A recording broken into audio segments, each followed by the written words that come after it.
Assalomu alaykum, hurmatli kuzatuvchilar. Bugun sizlar bilan biz papka ochishni o'rganamiz. Oddiy papkalar bu juda ham oson. Hozirda kompyuter o'rganuvchilar kundan kunga ko'payib boryapti. Bularni orasida yoshi kattalar ham juda ham ko'p. Ularga bu narsalar qiyinlik qilishi mumkin. Shuning uchun soddalashtirib ko'rsatib beramiz.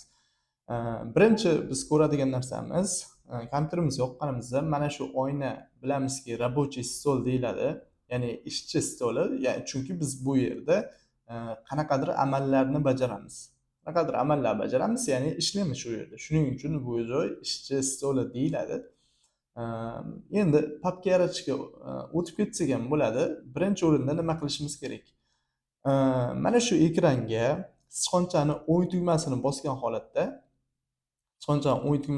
holatda new degan mana pastroqda new degan knopka bor yokida agar sizda ruscha bo'ladigan bo'lsa novaya degan knopka bo'ladi adashmasam.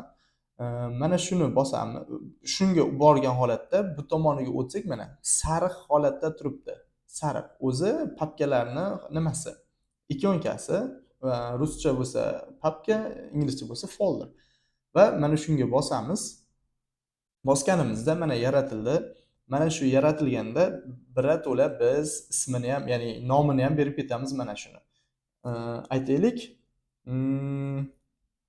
birinchi ish bor ekan, misol uchun papka bor ekan, men endi bu yerga ikkinchi ish deyman va enterni shunday bossam, bo'ldi. Menga bitta papka yaratildi va bo'ldi. Endi aytaylik, mana shuni nomini o'zgartirmoqchiman men. Endi bu joyda nima qilishim kerak edi? Ya'ni boshqa nom qo'yishim kerak. Shuni papkani ustiga kelib turib bitta bosib olaman. Bitta bossam mana o'zi belgilanadi.